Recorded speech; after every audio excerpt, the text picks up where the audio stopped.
Shalom, tudo bem? Essa semana nós vamos estar refletindo um pouquinho a respeito do livro de Jó, Yov em hebraico. O nome de Yov sugere uma ligação com Elohim. Yov é uma junção de duas palavras, Elohim, Abba, ou Pai. Interessante que no nome dele traz um sentido já importante da ligação de Yov com o Criador. Mas o que muitas pessoas não sabem é qual o propósito, afinal, que foi escrito o livro de Yov, ou Jó.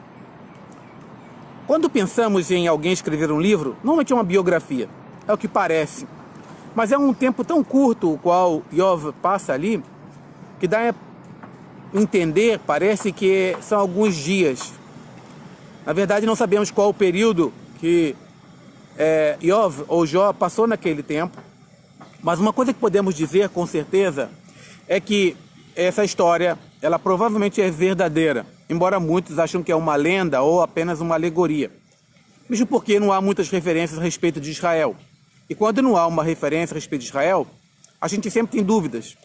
Historicamente, nós conhecemos o livro de Yov, mas se olharmos para os demais livros das Escrituras Sagradas, não encontramos exemplos ou algum rastro de que Yov realmente estava vivendo em Israel.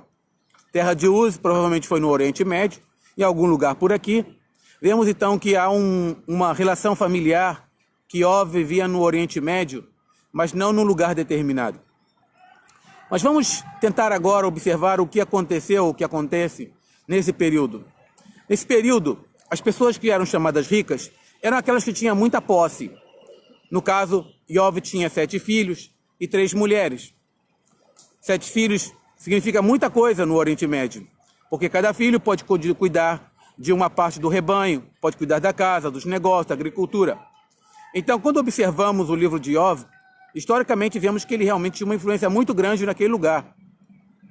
E conforme vamos lendo o livro, entendemos que ele tinha muitos amigos também. Bom, a questão se eram amigos de verdade, a gente precisa primeiro entender como é que eles passaram essa situação juntos, para depois questionar, e vamos falar também sobre isso no livro de Jó. A história começa com uma afirmação meio estranha, que Elohim se encontra então com Satã, que não é o diabo, e pergunta: você viu o meu servo Jó? Primeiro ponto que nós encontramos aqui é uma pergunta. O livro começa com uma pergunta e termina com uma pergunta. Essa pergunta não é respondida, porque se Satã tivesse resposta, ele diria, mas ele questiona. Da mesma forma, Elohim não dá a resposta durante o livro, embora muitos acham que a história de Jó era apenas sobre paciência, ter paciência e aguardar. Na verdade, a história do livro de Jó, ou de Yov, é muito mais profunda do que aprender a ter paciência. Muito bem, vamos ver o que acontece então. Na história começa com um questionamento a respeito de uma coisa muito importante que nós temos que ter nas nossas vidas. Justiça. Se somos justos, se somos corretos, sinceros, verdadeiros ou não. Naquele tempo, Yov era um homem muito reto em relação à cultura que ele vivia. É preciso entender que o Oriente Médio naquela época vivia uma idolatria, vivia um politeísmo muito grande. Provavelmente Yov viveu no tempo de Abraão, Avram. E por isso a gente vê algumas coisas que trazem uma lembrança dos costumes daquela época. Quando havia festa no meio da casa de Jó, os seus filhos preparavam, eles convidavam suas irmãs também. Isso não é uma coisa normal no meio do Oriente Médio, uma vez que as mulheres eram separadas. Mas eles davam festas, é sinal de que eles tinham bastante riqueza, porque mesmo numa cultura como essa, gastar dinheiro com festa é sempre meio problemático. Yov, preocupado então com a atuação dos seus filhos diante da festa, ele, ao final de cada uma, apresentava sacrifícios. Isso demonstra que Yov tinha um temor muito grande para com o Criador. Ele não vivia o judaísmo como hoje, ele não conhecia provavelmente a Torá, mas ele conhecia os princípios morais que eles deviam viver. Interessante observar que Yov ele oferecia sacrifícios não somente por si, mas também pelos seus filhos. Porque provavelmente seus filhos não conheciam Elohim como ele conhecia. Por isso vemos então que de repente ele se preocupa com esse fato. Seguimos adiante. Quando observamos o fato de que Satã aparece, não podemos observar isso como se fosse realmente o diabo, ou Satã, ou capeta, como muitas pessoas acreditam que seja.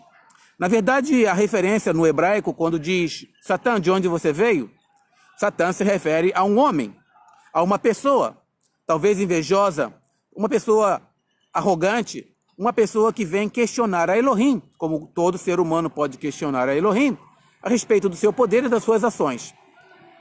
Satã não é um anjo caído do céu. No caso, quando ele falou, eu venho de rodear a terra, não quer dizer que ele deu uma volta inteira na nossa terra existente hoje, não deu uma volta do Brasil até a China e voltou de novo. Na verdade, ele estava falando da terra de Uz, do lugar onde eles moravam. Naquela época, as cidades eram pequenas. Você precisa entender que a população era muito pouca no planeta na época de Abraão, Isaac e Jacob. Interessante que muitas pessoas levam essa questão para o mundo espiritual. Por quê? Porque Satã, na tradução que foi feita no Novo Testamento, ou pelo grego latim, dá uma ideia de que esse Satã é um anjo poderoso que pode estar em todo lugar. Mas, na verdade, somente Adonai Elohim, ele é onipresente e também onipotente. Isso quer dizer que, mesmo que esse Satã aí fosse um anjo, ele não poderia estar em todo lugar, nem muito menos voar para todos os cantos, porque ele não é Elohim, não é Deus, como diz em português. Temos que entender o propósito a respeito dessa provação ou dessa viagem que Jó fez para dentro de si, como algo importante. Em primeiro lugar, nós podemos observar que Elohim reconhece a Jó. Ele conhece profundamente o coração dele.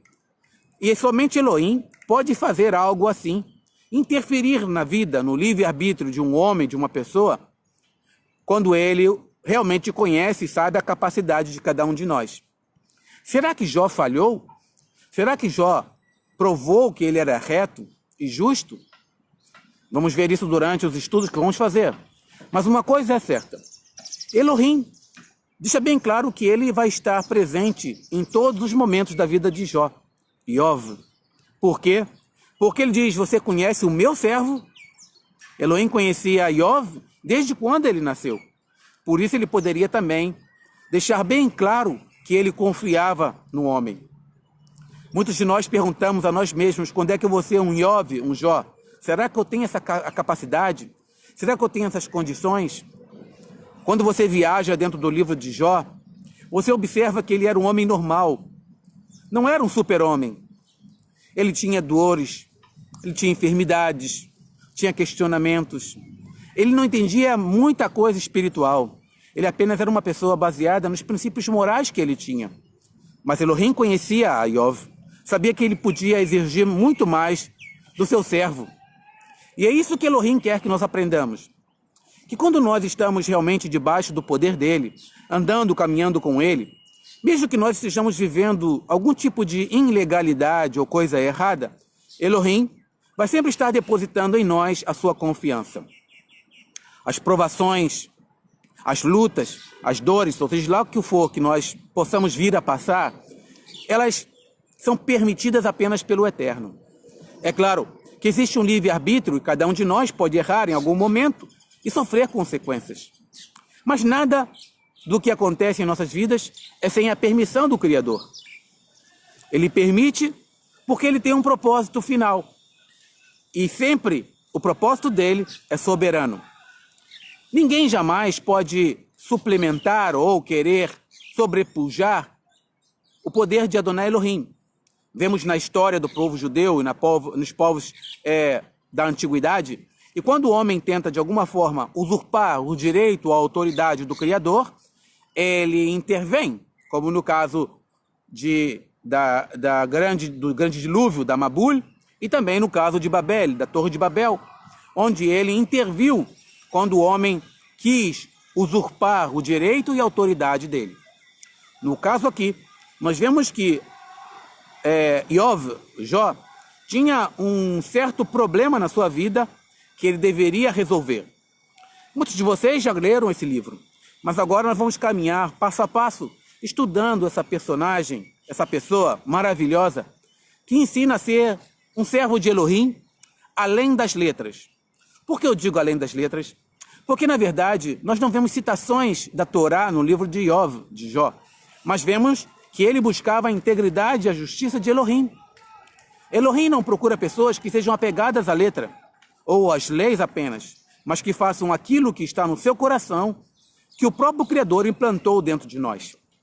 O profeta deixa claro que um dia a Torá vai ser escrita no nosso coração. Na verdade, essa Torá já está escrita quando nós nascemos, mas muitos de nós não sabemos que ela já foi escrita e que ela existe.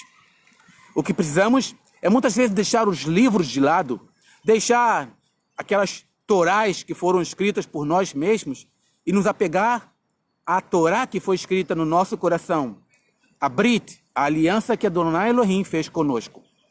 E é exatamente essa aliança que Adonai Elohim quer trazer para a vida de Jó, durante o tratamento espiritual que ele vai fazer na vida do seu servo. Talvez Jó estivesse fazendo aquilo que ao pé da letra deveria fazer. Talvez eu e você estejamos fazendo aquilo que a lei manda. Mas será que Elohim não quer ir além da lei? Será que Elohim não quer que nós conheçamos a Ele face a face? Para podermos então caminhar numa liberdade maior, em uma bênção maior? Muitos de nós estamos conformados em receber apenas aquilo que nós temos recebido dia a dia. E talvez essa não seja a vontade de Elohim. Elohim quer nos dar muito mais. Mas para que Ele possa nos dar muito mais, é preciso saber que nós temos que nos submeter ao seu tratamento espiritual. E também, às vezes, para que o nosso tratamento espiritual tenha sucesso e nós alcancemos sucesso de verdade, precisamos ser tocados naquilo que muitas vezes nós apreciamos, nós tanto amamos. E no caso, vemos isso na vida de Jó. Ele perdeu os seus bens, isso não interferiu na sua vida. Quando ele perdeu a sua casa, seus animais, tudo que tinha material, isso não tocou na sua vida. Mas quando tocou naquilo que ele achava que era parte dele, que era a sua família, os seus filhos, as suas filhas, então isso veio a trazer um sentimento de que ele realmente estava passando por algo que era sobrenatural.